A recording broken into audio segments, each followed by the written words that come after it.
The story begins with a boy named Kazuya. He stumbles upon a thug wielding a knife, who is threatening some girls. Kazuya tackles him to the ground, but he gets stabbed, and ends up dying. He wakes up in the body of a young boy, and he becomes confused as he sees his reflection in the mirror. We learn that he has been asleep for a week, so his mother Sarah checks up on him, thinking that he must be hungry, so she orders the maid Sylvia to bring him some soup. They leave him in the room, telling him to rest, and Kazuya realizes he has been reincarnated into another world, so he looks around his surroundings, trying to understand the world he's in. Sylvia arrives with his soup, which she feeds him, before trying to put him to bed. Sylvia answers his questions, and he learns that he is a 3-year-old boy named Cain. He is the third son of a high-ranking noble named Garm, who has an army that protects the kingdom of Esford against foreign invaders. He becomes excited, as he learns that he now lives in a world where adventurers use swords and magic to defeat monsters. He wants to learn magic, but Sylvia tells him that he must first learn how to write, so he starts studying, wanting to live in that world. Later, his family is surprised to find he has already learned how to read and write. His sister Rain adds that he can even do math, so they start to think that he is a genius, but he is really just a high schooler stuck in the body of a 3-year-old boy. They wonder why he is now interested in studying, because he seems to be a different person, and Cain explains that he just wants to learn everything he can about the world. Garm supports him, saying that it will help him become a successful person and allows him to read books about magic and history. Sarah is happy to learn he is interested in magic, but they don't think that he is ready for that yet, saying he's too young to use magic, so he should just study the books for now. However, Cain realizes that he can already use magic, but he is having a hard time controlling it, and he tries to hide it from everyone around him. Rain realizes that he is studying about the outside world, so she teaches him about the 300-year history of the kingdom as well as the different races in the world. After 2 years, the day of Cain's baptism has arrived, and they ride a carriage as they make their way to the venue. Cain is happy to see the outside world, asking his sister to show him her stats after going through the ritual. So Rain opens her status window, and Cain learns that Rain can use 3 types of elemental magic. Sarah reveals that Rain was granted a level 2 blessing by the god of magic, which is very useful because it determines how much magic is needed to activate a spell, and it even affects the skills. They explain that the blessing goes up to level 5, and it's given by one of the 7 pillar gods they worship, as part of their kingdom's religion. They arrive at the venue, where they kneel before the statues of the 7 gods, and the priest begins the ceremony, asking the gods to show Cain the path he needs to walk on. A bright light illuminates the area, and Cain is instantly transported to the world of the gods. He is shocked to learn that the gods have been waiting for this day, addressing him as Kazuya. The god of creation, Xenum, introduces himself, as Cain thinks about his weird appearance, but Xenum knows what Cain is thinking, since he is a god. The god of death and rebirth, Rhyme, reveals that his death was unexpected, because if he didn't interfere, the thug would have tripped and would have gotten caught. This makes Cain feel bad, since he died for nothing, but the god of earth was moved by his good deeds, so he was reincarnated into this new world. Rhyme apologizes, because Cain was not supposed to recall his memories at the age of 3, but Cain tells her that it's okay, since it allowed him to write and use magic, and even enjoy life with his new family.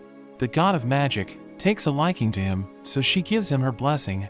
Xenum follows suit, and the god of war gives him his blessings, along with his swordsmanship and martial arts.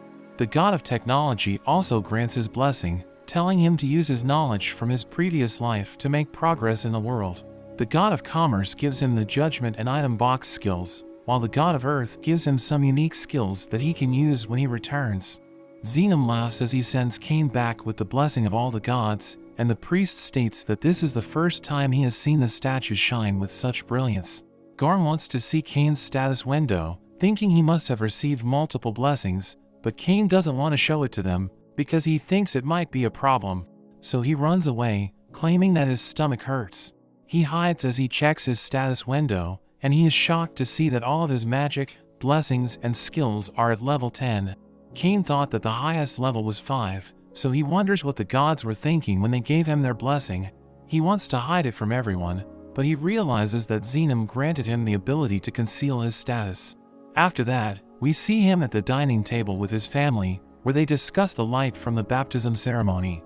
Garm asks Cain about his status, so he shows it to them, thinking that he has already concealed his status, but they are still shocked by the numbers, especially his magic score, because even palace mages can't come close to that number.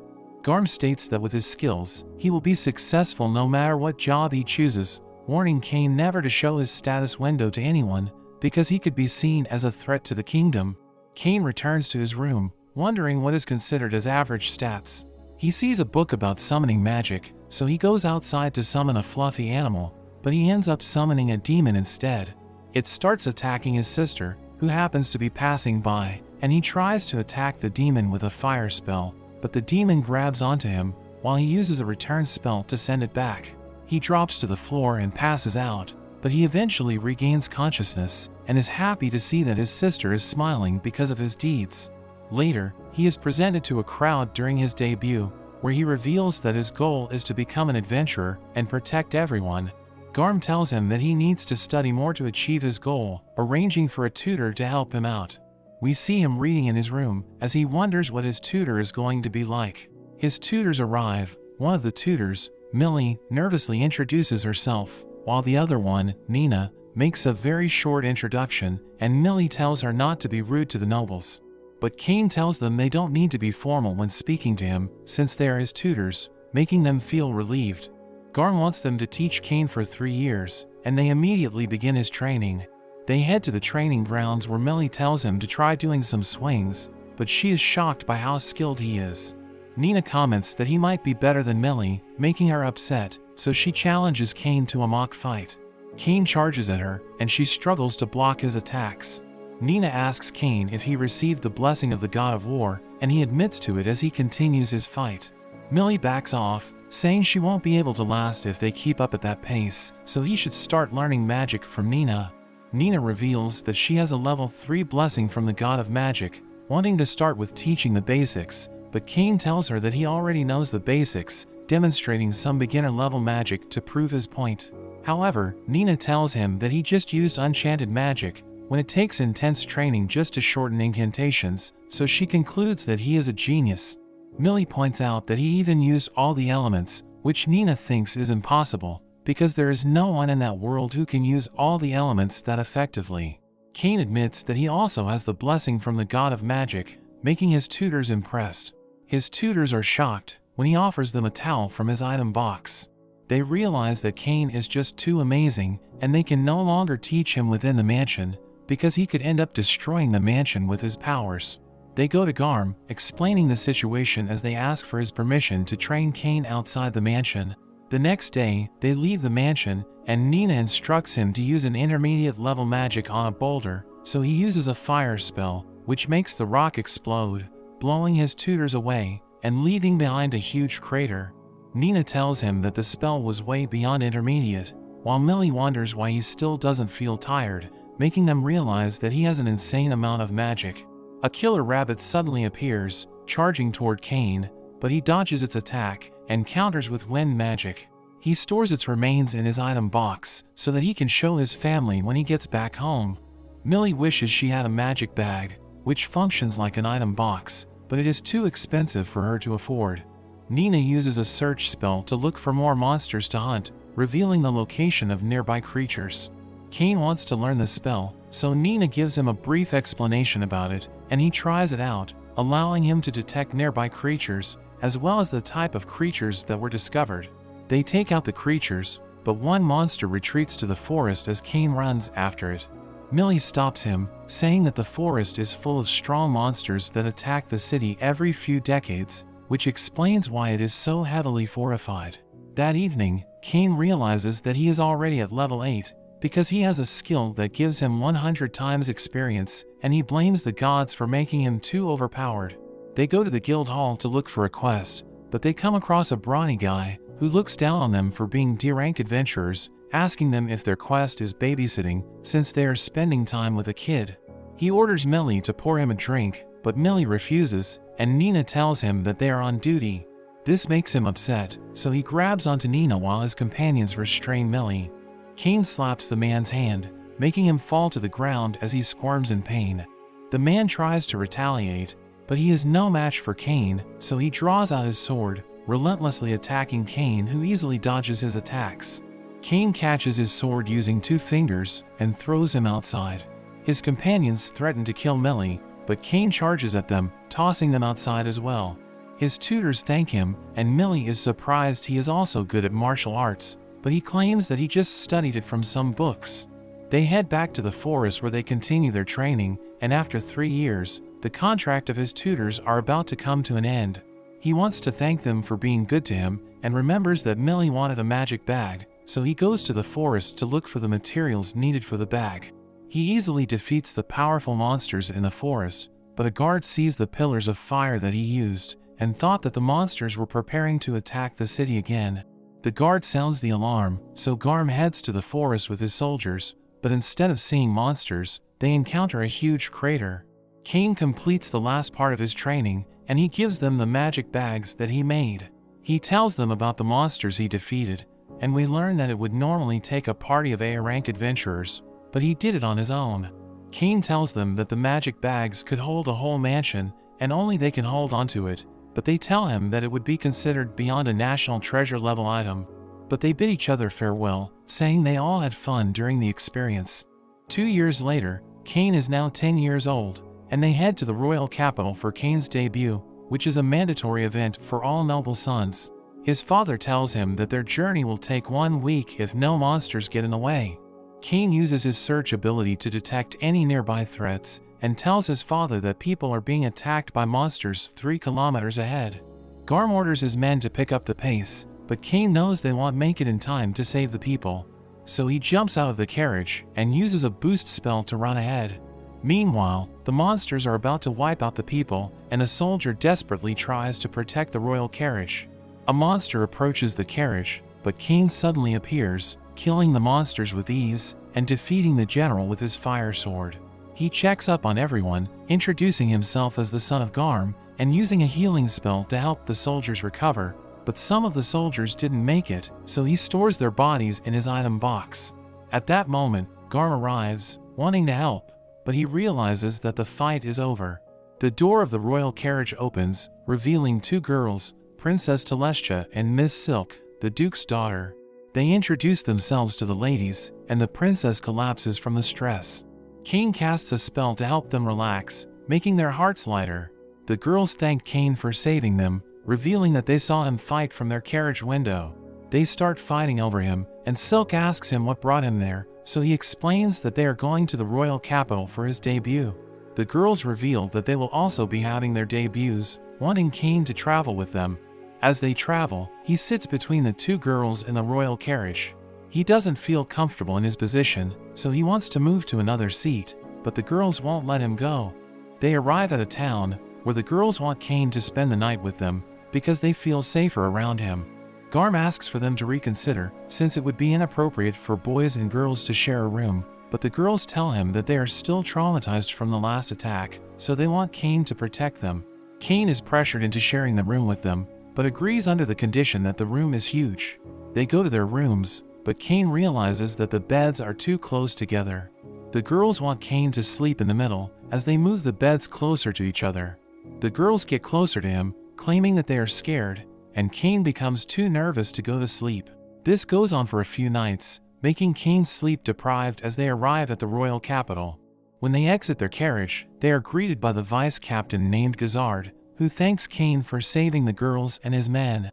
Cain removes the remains of the fallen guards from his item box, wanting everyone to recognize they bravely fought against the orcs to protect the girls. Cain is about to leave, but Gazard grabs onto him, telling him that he will have an audience with the king. Gazard takes him to the king's hall, where he meets the king. He pays his respects, and the king tells everyone how he saved the carriage by defeating the group of orcs. The king acknowledges his heroic exploits, saying that the girls wouldn't have survived without him, so he makes Cain a baron, giving him his own mansion. A noble named Corgino speaks out, saying that Cain is too young to be a baron, but the king points out that he couldn't perform the same feats that Cain has accomplished, so Corgino backs off.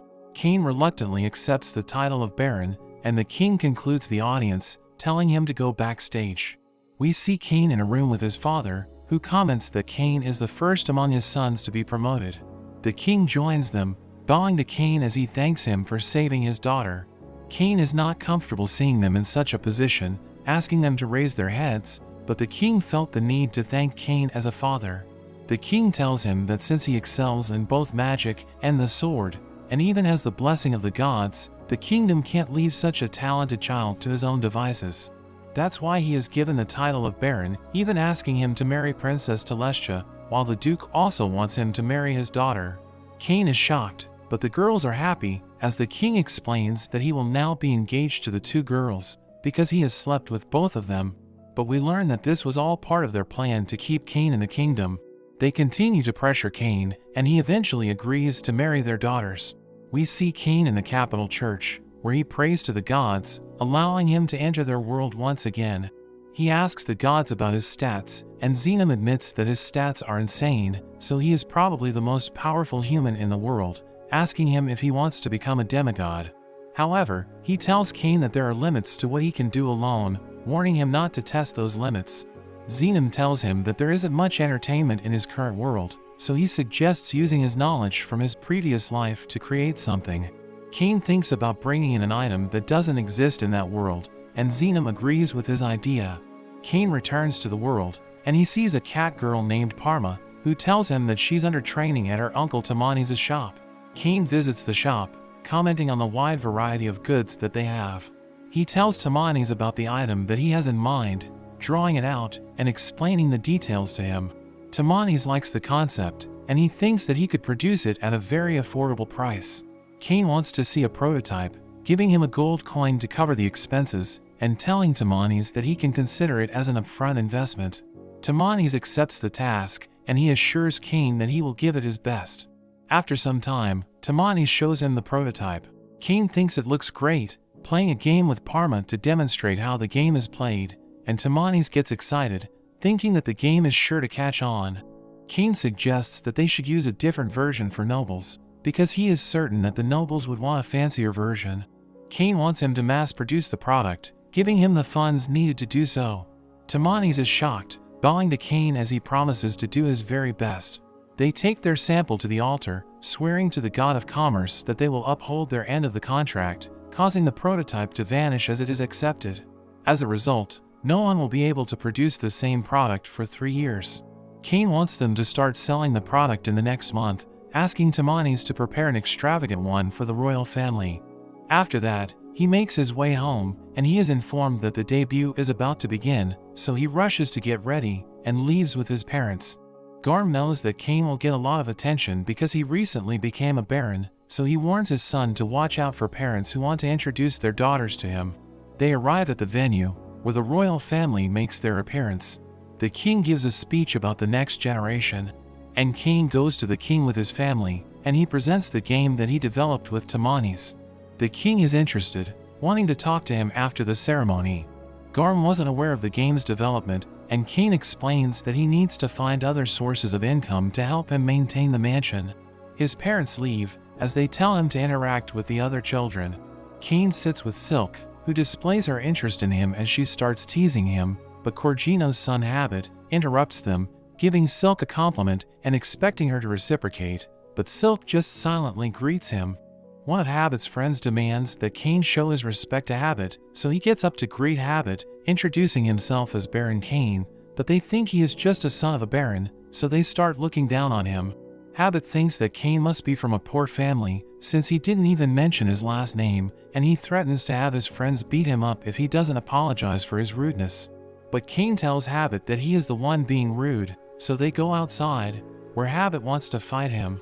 Habit reveals that his friends have God's blessing, and they can even use magic. The first guy steps up, and he tries to show off, conjures a really weak fireball, which Cain easily dodges. The other one also tries to be flashy, but he just launches some weak rock projectiles. They are about to attack again, but Silk becomes annoyed, so she tells them that Cain is not the son of a baron, but he is the baron himself, telling them about his impressive feats. She orders them to bow since he outranks them, and they obey, begging for his forgiveness as they leave the scene. Silk realizes that Cain has a dark side, because he let the situation drag on to make things more interesting, even though he knew that the kids were mistaken. but she promises to keep it a secret from Telestia if Cain goes on a date with her. At that moment, Telestia arrives, wanting to know what happened, but Silk just tells her that they are going to go on a date. Telestia becomes jealous, so Cain tells her that he will also go on a date with her. The king interrupts them, summoning Cain for their meeting, where they play the game Cain developed. The king enjoys the game, wanting to keep it exclusively between them, but Cain reveals that it's going to be made available to the public. The Duke is also there, and they take the chance to remind him that his engagement with their daughters is a secret, telling him to be careful on his date. The next day, Cain is given the deed and key to his new mansion. He goes to check it out, but when he arrives, he finds it's completely run down. As he enters, the lights don't work, so he uses his magic to light the way. He checks out the rooms, but finds that everything is filthy and all the rooms are empty. But it doesn't bother him, as he uses his magic to instantly repair and clean the entire mansion. He fixes up all the rooms, and the mansion is as good as new. He gets a visitor, and it turns out to be his maid Sylvia, who is overjoyed to be working for him again, and he meets his new butler, who introduces himself as Colin. Sylvia is keen to get started right away, ordering the other maids to start cleaning, but they find that everything is completely spotless, and Cain admits to cleaning everything with his magic. Colin reminds him to go back to his family, and Cain remembers that his older brothers are coming home to visit. We meet his brothers, and they are impressed he received a mansion and became a baron so quickly. Rain wants to visit his mansion, but her brothers warn her it could be haunted, since the mansion is so run down. But Cain assures her that it will be okay. They go to visit his mansion, and they are shocked because it's not run down at all. His father finds it strange, because the mansion was falling apart the last time he visited, but he realizes it must have been Cain's doing. They are impressed with all the rooms, but his father says that it's missing some art. Cain wonders why he needs art, and Garm explains that nobles are very fond of it, decorating their mansions with things like paintings, armors, and even mounted monsters. Hearing this, Cain decides to put one of his monsters up. Sylvia suddenly screams, and they wonder what is going on. The maids are shocked, as they see an enormous red dragon, and Cain realizes he forgot to tell them about it. His father demands an explanation, and Cain says it's just a monster that he defeated. His father is shocked, wondering when he defeated it, and Cain reveals it was when he was in the forest a while back. His father tells him that a red dragon would be considered a calamity-level monster, and even A-ranked adventurers wouldn't be able to defeat it.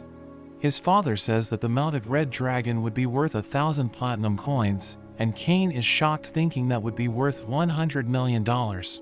They suddenly hear another scream, so they rush over to check it out. His mother asks him about the toilet, because it sprayed water at them, and it was like nothing they had ever experienced before.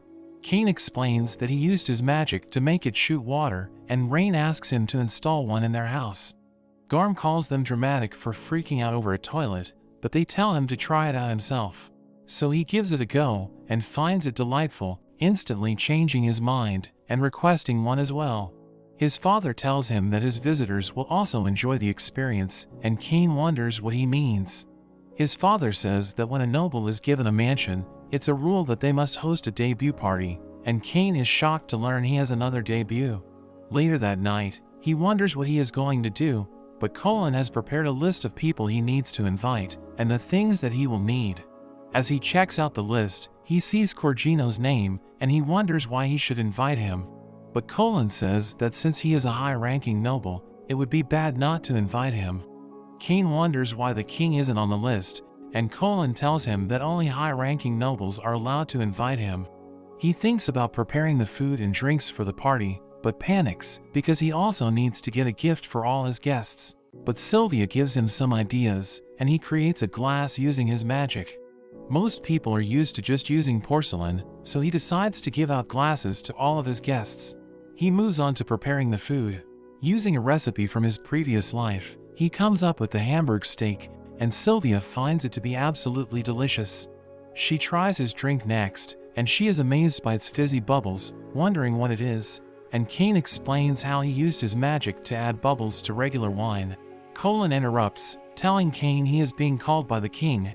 At the palace, the king is mad at him because he never got an invite to his party, and we learn that the Duke has been taunting him for not getting an invitation. Cain comes up with an excuse, saying that he just wanted to give him his invitation in person, and he just hasn't had the chance until now. The king is overjoyed hearing this, and Cain is relieved. The night of the party arrives, and Cain welcomes all his guests. The Duke arrives with Silk, and they are amazed by the red dragon. Cain thanks all his guests for joining him, and he makes a toast. Everyone is amazed by the drink, and the Duke comments on how the glass shines like a treasure. The king arrives, and he tells everyone to just enjoy themselves. He tries out the sparkling wine, and finds it absolutely delightful. He is served the Hamburg steak next, and he finds it rich and juicy, and there is even a cheese surprise in the middle. The queen comes rushing out, wondering what's up with his toilet, calling it revolutionary, and demanding one for the palace. The king tries it out himself, and immediately demands Cain to install one in the palace. The king compliments him on his hospitality, and all the nobles applaud him. But at that moment, Colin tells him that Corgino is arriving. Corgino rudely approaches, calling the house small, but is shocked when he sees the red dragon. He heads into the dining room, looking down on everyone else. They serve him the sparkling wine, which catches him off guard, but he pretends not to like it. He tries the Hamburg steak next, and calls it disgusting, but he can't stop himself from eating it. He demands more sauce, snatching it from Sylvia, and Cain is annoyed at his behavior, but Colin tells him he shouldn't cause a scene. But Cain has an idea, thinking things will be fine as long as he isn't the one causing the scene. Cain offers Corgino the glasses as a gift, but Corgino demands he hand over all of his glasses. Cain apologizes, saying that the glasses are his gift to everyone, but he says he has a bigger surprise for him. Corgino gets excited, but it turns out to be the king. Corgino is shocked to see him there, and the king tells him his behavior was unacceptable, when he should be leading by example as a high-ranking noble. Corgino runs away, and Silk finds it amusing how Cain set him up. However, the king realizes that Cain used him, and he ends up lecturing him for hours. Cain visits the barracks, where he runs into Vice Captain Gazard. He explains that he was told he could leave his monster materials there, so Gazard takes him to a warehouse where he can leave the materials. However, Cain says the room isn't big enough, and Gazard thinks he must have something big, like the red dragon at his mansion. But Cain says it's nothing as impressive, saying it's just an earth dragon. But Gazard is just as shocked, saying that it would take a whole party of A-rank adventurers just to take one out. They head out into the courtyard, and Cain takes out all of the monsters from his item box. Gazard can't believe how many monsters there are, but these are really just his A-rank monsters, and he secretly still has S-rank monsters in his box, after the gods just gave him too much power. Gazard wonders if Cain is a hero or a disciple of the gods, but Cain just says he's an ordinary boy, and Gazard decides not to ask too many questions.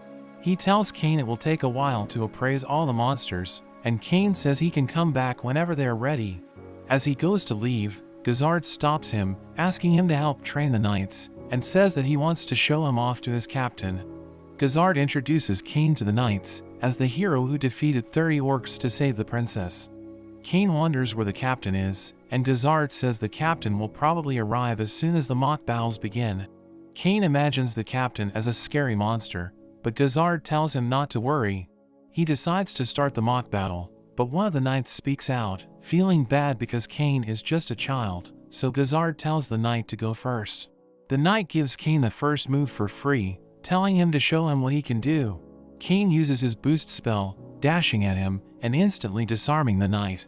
The knight immediately admits defeat, and Cain thinks he overdid it.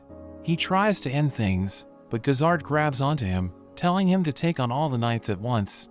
But the fight is stopped, as the captain Tefana jumps onto the scene. She wonders why her knights are picking on a child, hugging Cain, and telling him that everything is going to be okay, thinking he is just a lost child who wandered in. She demands an explanation from Gazard, and he explains that Cain is actually the hero who defeated 30 orcs. Hearing this, Tefana's expression immediately changes, as she becomes excited to meet him, and she challenges him to a duel. Gazard tells her to introduce herself first, but she says they will get to know each other with their swords. The knights think that even Cain doesn't stand a chance, because Tefana has the title of Master Swordsman. They prepare to fight, but Cain says he only has a wooden sword, but Tefana attacks him anyway. She uses her boost skill, charging at Cain, and the two exchange blows. The knights are shocked to see Cain keeping up with the captain.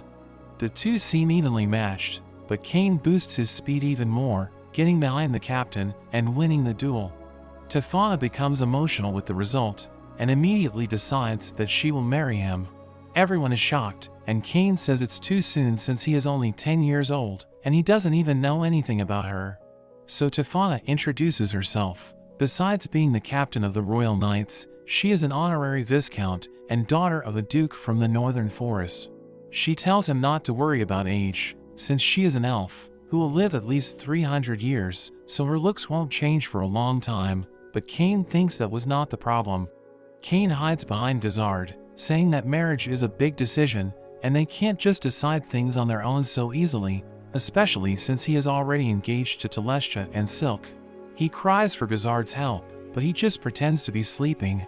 Tefana agrees that they can't decide things on their own, so she tells Gazard to arrange an audience with the king, but Cain thinks that telling the king would be a terrible idea, but he has no choice, and gets dragged along with them. They have a meeting with the king, who wonders why Cain has come to visit. Tefana announces that she wants to marry Cain, and the king asks what happened. Cain explains that he beat Tefana in a duel, and that was what led to her proposing to him. The king asks him if he has told her about his other engagements, but Cain says he wasn't able to, since it's meant to be a secret. The king explains that elves used to be kidnapped and enslaved for their beauty, but their first king changed things and made peace with the elves. The elf nation was taken in and put under the protection of the kingdom, and he reveals that Tefana is essentially their princess. The king tells Tefana that Cain is already engaged to Telestia and Silk. She seems disappointed to learn this, but as he starts to apologize, Tefana says that it only makes her want him even more. The king acknowledges her feelings, but tells her she needs to write a letter to her father to get his permission. Tefana leaves to write her letter, but drags Cain away so they can fight some more. After they leave, the king is surprised Cain was able to beat Tefana, and he wonders how he could be so strong at such a young age. Gazard mentions Cain's reaction when he asked if he was a disciple of the gods, and the prime minister thinks they should test him by using a certain book. A few days later, Cain is exhausted, and he runs into Gazard again, who asks him why he looks so tired. Cain explains that Tefana has been forcing him on countless dates, which are really just the two of them fighting. Gazard thanks him for helping Tefana get stronger, and Cain reveals he has also gained the Master Swordsman title. They suddenly hear Tefana's voice, and Cain tries to run, but Gazard drags him away, saying the king wants to see him. Cain thinks he is in trouble, but the king shows him a book that contains emperor-level magic, passed down in the royal family, which is said to have been written by the first king. Cain checks it out, and is amazed to see there is another level of magic, but the king reveals that no one is able to read the book, because it's actually written in Japanese. Cain realizes he messed up, thinking that the first king must have also been someone who was reincarnated from Japan. The king asks about Cain's identity, and he realizes he can't hide the truth any longer, so he explains how he was reincarnated with the memories from his previous life. Garm wonders if he is really his son, and Cain claims that he is, because the gods told him that was the case. Everyone is shocked to hear he met the gods, and he recalls how he met the 7 gods during his baptism. The king can't believe he met all 7 gods, and they ask him to show his status. Cain opens his real status window, shocking everyone as they see his level 10 blessings and his title as God's Chosen. The king thinks that with his title as God's Chosen, everyone in the world would bow to him. But Cain doesn't want that to happen, saying that he is happy with how things are in his life, with the adventures he's had, and the people he has met, so he wants them to just treat him the same as before. The king agrees to his request, but jokes that he could be king if he wanted. Tefana interrupts the meeting, revealing the letter from her father, agreeing to let her marry Cain, so she grabs Cain and takes him away, heading straight to the courtyard. Meanwhile, the king orders everyone to keep what they learned about Cain a secret, hoping that he will continue to protect the country, as well as their people. Later on, we see Telestia and Silk after they find out about his engagement to Tefana. They are mad at him at first, but they manage to accept the news, and they tell him not to accept all the proposals that he will receive, wondering how many people they will have to share him with. Tefana bursts in looking for him, wanting to share their love together, and the girls wonder what he has been doing with her. But he gets dragged away as he tries to explain himself. Later on, Cain has another look at the first king's book, and there is a message that says if he can read the book, then he must also be from another world, so it's a record of his own experience. The king is introduced as Yuya Esford, a man who also died in an accident, but he was summoned to the world in his original body.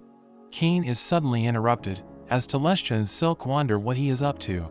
They think he must be studying for the academy entrance exams, and they ask to study with him. But he tells them he is too busy, so they ask him about the following day, but he says that is even worse for him, and he quickly runs away. However, he ends up running into Tefana, who asks him to fight with her the next day, but he apologizes to her and runs away from her as well. The next day, it turns out to be his 12th birthday, and he is finally old enough to register as an adventurer, so he heads straight for the guild. He looks around the place, and he is impressed by the capital's guild. He runs into an adventurer, who can tell it's his first time, so he reminds him to stay safe, because he only has one life. As he walks off, Cain gets a feeling he has seen him before. He goes up to the counter, and the clerk introduces herself as Tia. Cain asks to register as an adventurer, and she tells him to fill out a form. As he fills it out, he wonders if he should mention he is a baron, but he decides to leave it out, thinking it shouldn't make a difference. After filling it out, Tia tells him to put a drop of his blood on the crystal, so he can register for his guild card. She tells him he starts off in G rank, and he thinks about his tutors, who mention that they were in D rank. As Tia is explaining things to him, some adventurers interrupt, telling her to stop wasting her time with a kid. The man tells Cain to go home to his mother, trying to kick him, but Cain easily dodges. His friend tries to attack as well, but Cain avoids him as well. He makes a fool of them, and the man prepares to draw his sword. But things are stopped, as the red-haired adventurer from earlier appears, and the man recognizes him as Claude, from the Ice Flame party. Claude asks if he wants to fight, and the men run off instead. Cain thanks Claude for his help, and Claude can tell he is strong, seeing the way he avoided the attacks from the men. They have a drink together, and Cain gets juiced since he is still a kid. Claude is interested in how he is so strong at such an age, and Cain tells him he was tutored when he was younger. Cain asks him why the men mentioned Ice Flame, and Claude reveals it's the name of his party, where he fights with a flaming sword, and his wife uses ice magic. He recommends Cain find a party, so that he can take on bigger quests and rank up faster, revealing his gold card, which means he is an A-ranked adventurer. Cain is impressed seeing the card, but Claude says there's room to improve, mentioning that the first king was triple S ranked, and his card was supposedly black. Claude suddenly gets hit, as his wife Lena suddenly appears. She wonders why he is drinking, and Cain introduces himself, saying that Claude saved him. She finds him cute, even offering to help him if he gets into any more trouble, but she drags Claude away, saying they need to get on with their quest. Cain checks out the quest board, and sees one for transporting cargo. He thinks it would be easy with his item box, but he decides he wants a quest that involves defeating monsters. He finds a quest to defeat goblins, and there is no limit to how many he can defeat, so he thinks it's the perfect first quest for him. But he suddenly runs into Tefana, and Desart explains they are headed out to do some training with the knights. Tefana wonders what he is up to, and Cain says he is about to go on his first quest as an adventurer. Tefana decides to go with him, saying she can't miss her husband's first adventure, and she leaves the training exercise up to Gazard. Cain tries to run, but Tefana grabs him and drags him off. They head into the forest, and Tefana enjoys her time with him, dragging him along and wondering where the goblins are at. Cain uses his search skill, detecting the goblins up ahead, and they see a man surrounded by goblins. They quickly rush to the man, and Cain heals him with his magic. Tefana rushes at the goblins, easily cutting them down, but there are more goblins that appear. Cain uses his magic to boost her strength, and she feels as though they are fighting as one. She easily cuts them all down, but there is a giant goblin that appears. But thanks to Cain's magic, it's no match for her, and she cuts it in half. She starts dreaming about their wedding, asking Cain to praise her, but there are suddenly green lizards that appear. Cain tells her to get away with the man, telling her to leave them to him. He uses his light spell to blind them, and then follows up with his ice pillar. Gigantic ice pillars emerge, and the man wonders what's going on, but Tefana knows it's just Cain being Cain. Sometime later, we see Cain's tutors as they investigate the green lizards, but there is only a huge crater left behind. Cain reports to the guild, and he wonders if he can hand in the green lizards, even though he didn't take the quest. Tia is shocked to hear this, because a green lizard quest is usually C-ranked, and Cain reveals that he defeated 30 of them. Tia can't believe it, and she rushes to the chief and tells him what happened.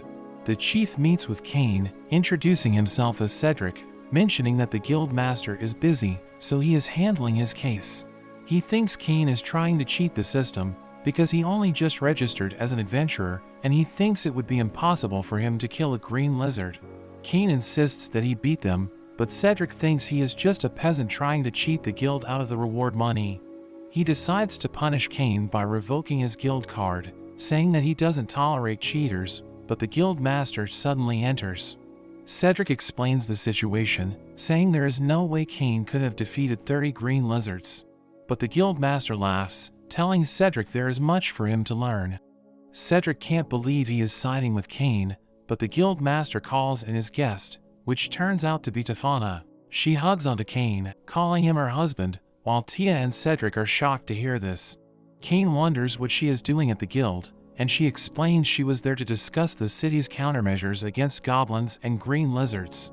The guild master mentions that Cain is a baron and the hero who saved the princess, but Cedric can't believe it, saying there was no mention of it on his registry form. But Cain says he left it out, because he didn't want any special treatment.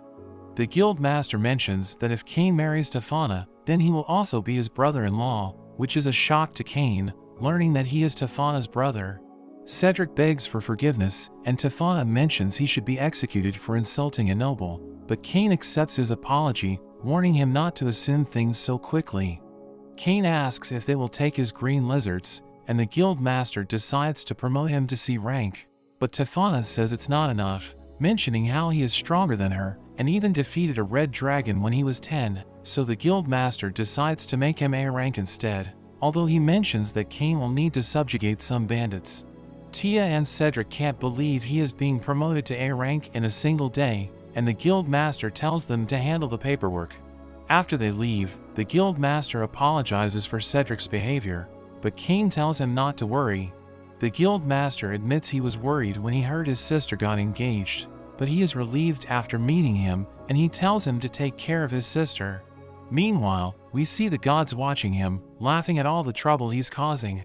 They wonder if it was a mistake to make him so strong, but Xenom says he needs to get even stronger, revealing that a being named Aaron is about to be released from his seal. He was sealed away 300 years ago, and the gods fear what will happen when he gets free. So they think Cain needs to get even stronger, thinking he needs to train with a certain master to reach the next level.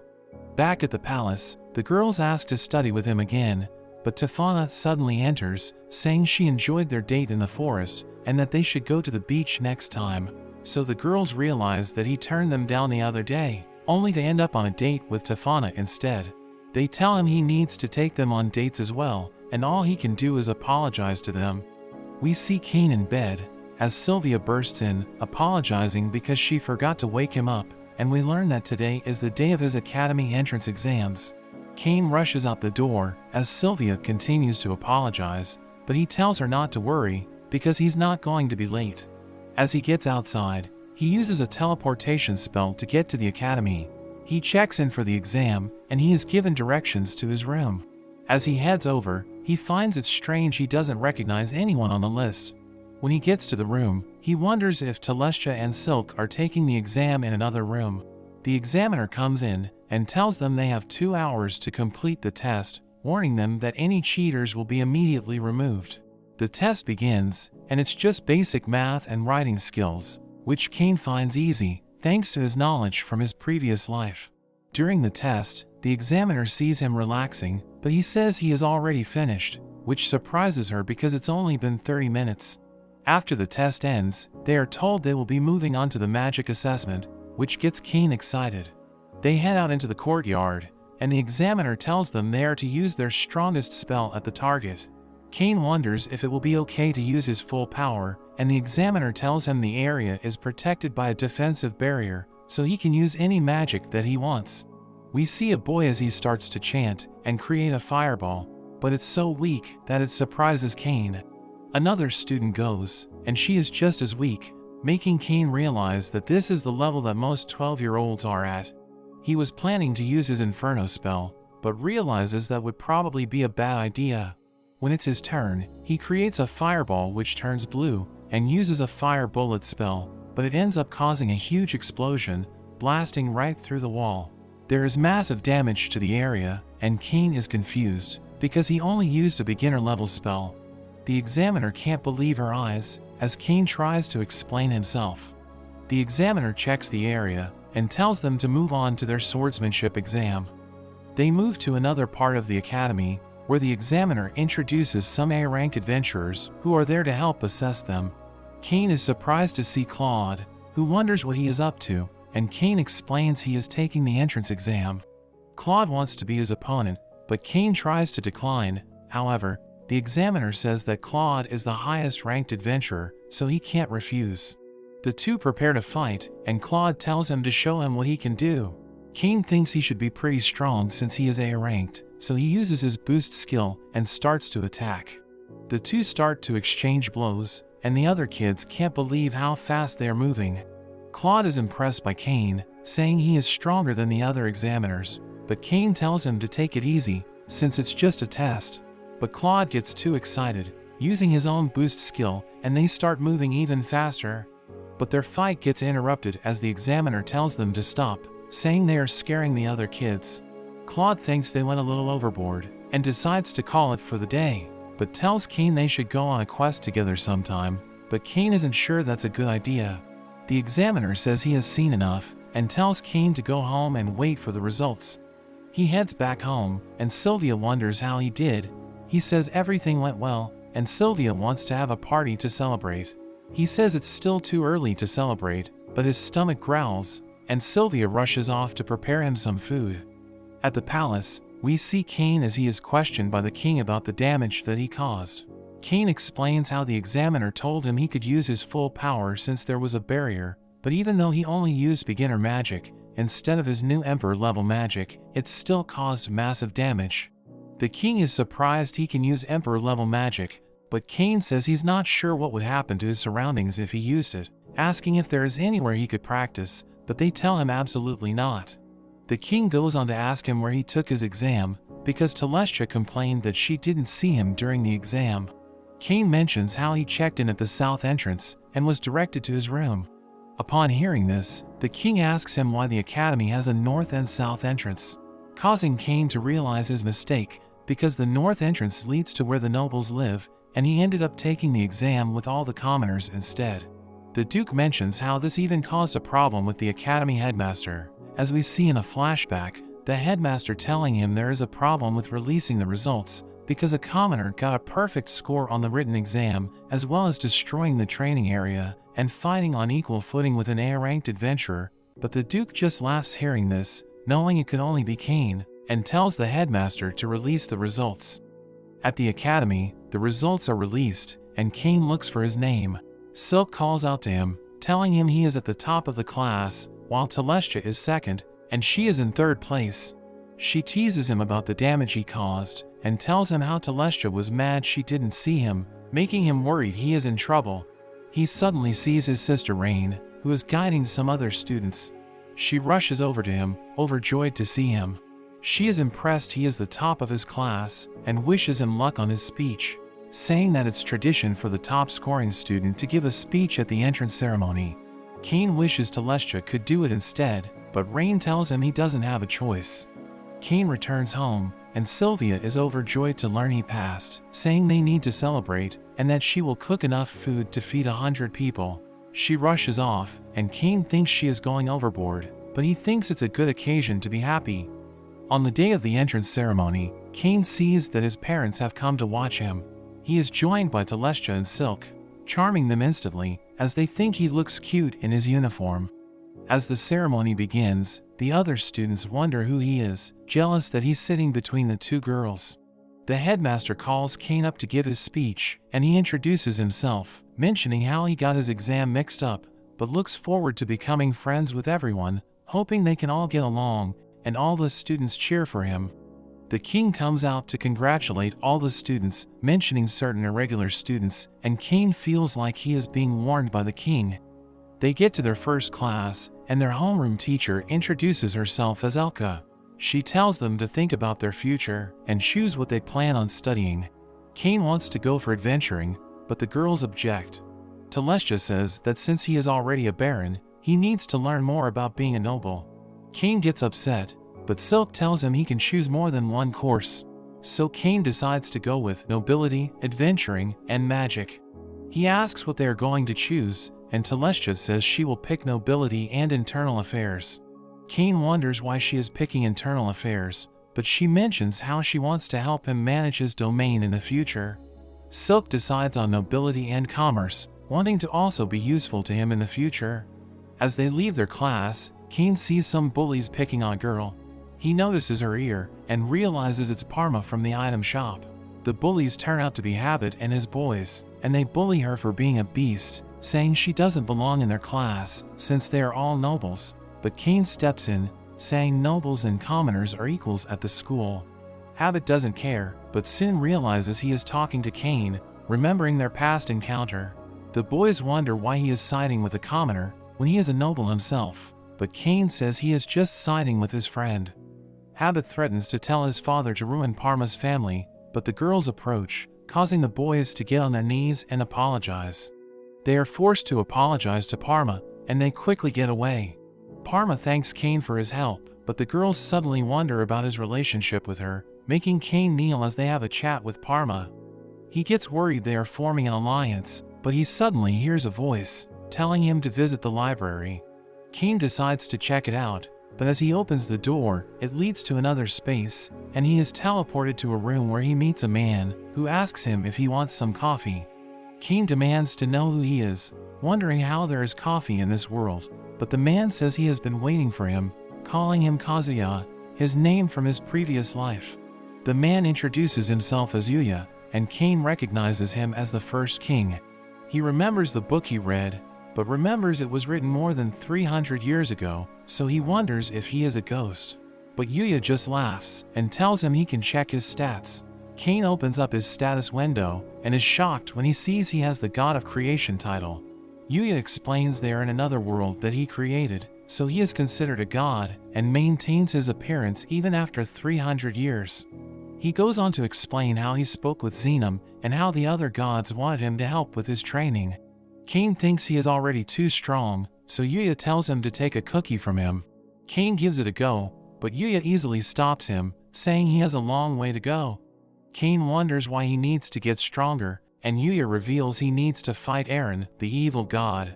He explains that 300 years ago, Eren made people all over the world fight and kill each other by using an oracle, sowing distrust in everyone's subconscious and making them fight.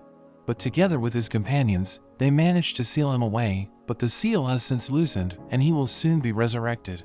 Kane asks why he can't just seal him again, but Yuya says since he became a god, he can no longer directly interfere in the world, just like the other gods. Yuya also mentions that Kane's previous life is important, but they suddenly teleport to the sea. Yuya throws him a sword and says he will tell him more if he can complete his training. He gives him a compass to follow, which he says will lead him back to the house where they were. He tells Kane to level up, saying he would need to get to at least 600 to stand a chance against Eren. Kane thinks it will take forever, since he is only around level 300, so he worries about missing school. But Yuya tells him that 1 year in this world is equal to only 1 day in the other world. Yuya wishes him luck and disappears, and Kane realizes he has no other choice, so he starts heading back to the house. As he enters the forest, he is instantly attacked by a range of deadly monsters. Meanwhile, in the other world, Telestia and Silk pay a visit to Kane's mansion, wondering about Kane because he didn't go to school. Sylvia also gets worried, thinking he could be in some kind of trouble, but Telestia has faith in him and decides to stay over and wait for him to return. We see Kane as he is caught by a beast and is completely exhausted, but he manages to blast it with his magic, falling to the ground. We learn he has already spent months in the forest, and he wonders if he will ever get back. He suddenly hears a cry, and he gets up out of instinct, dragging himself over to the sound, and he finds an injured beast lying on the ground. He thinks about putting it out of its misery, but as he is about to do it, he suddenly remembers how he always just wanted to protect someone, so he forces himself to use all the magic that he has to heal the beast. But this ends up causing him to pass out. The beast protects him from the other monsters, and when Cain wakes up, it jumps on him and starts licking him. Thinking that it's also all alone, Cain asks it to join him, and he ends up naming it Haku. Together with Haku, he manages to keep his sanity, remembering he can't give up no matter what, because he has something to protect. After some time, he finally makes it back to the house, and Yuya welcomes him back, commenting on how big he's gotten, and we learn 4 years have passed. He is also surprised to see Haku, mentioning that it's a holy beast, and suggests they could form a contract. Cain gives it a go, and Haku disappears, but Yuya says he can now summon him whenever he wants. Yuya goes on to introduce him to his next teacher Durin. Durin tells him he's still not strong enough, because Eren is even stronger than Yuya, who is stronger than him, so Cain needs to first defeat him. Cain uses his boost skill, but Durin dodges his attack, knocking him out with a single punch. When Cain wakes up, he finds he was taken in by Durin, and he meets his wife Ruri. They also have a pet dragon named Jin, and Cain is excited to see it, wanting to be its friend, but Haku jumps on him, and doesn't seem to like the dragon. Cain joins them for a meal, and he starts to cry, because it's the first time he has gotten to eat real food in 4 years. Meanwhile, we see Telestia and Silk baking. They are worried about Cain, but are learning how to bake, wanting to make him happy when he returns. Cain keeps on fighting with Durin, and he gets beaten up every day. After training for a year, Cain is still getting beaten up, and Durin wonders how he will be able to defeat Eren. But Cain thinks back to his talk with Yuya, where he explains Eren used to be the god of amusement in the Otherworld. Cain is shocked to learn there used to be 8 gods, and Yuya tells him how Eren used an oracle to force everyone in the world into a death game, and if he returns, the death game will happen again, and everyone Cain knows will get caught up in it. Cain uses this as motivation to continue his training. Yuya also goes on to reveal the reason that Eren is linked to his past life is because Eren killed his parents. We learn that his parents Seiya and Megumi were also killed in a car accident and summoned as heroes to the world. The gods were unable to interfere directly, so they tasked the 3 of them with stopping Eren, giving them an orb that could seal him away. They fight against Eren, but he is unaffected by Megumi's magic, so Yuya and Seiya charge at him, attacking with their swords, and even managing to cut his arm, but Eren retaliates with his magic, which ends up killing Megumi. Seiya activates his ultimate skill, charging at Eren, but he ends up getting stabbed. However, Yuya takes this chance, and manages to seal him, but at the cost of Seiya's life.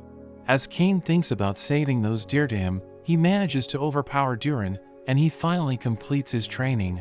Cain visits his parents' graves, and Yuya says how they were always worried about him.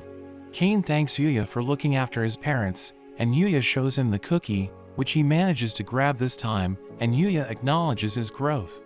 Yuya suggests having some coffee, but Cain is eager to get back to the Otherworld. Yuya points out how different he looks, but he uses his power to revert his appearance. Yuya tells him to take care of Haku, and Durin tells him to take Jin to see the Otherworld as well, so Cain forms a contract with it. Cain thanks them both for looking after him, and he prepares to go back to the Otherworld. But Yuya throws him a sword, telling him to give it to the king, and Cain teleports away.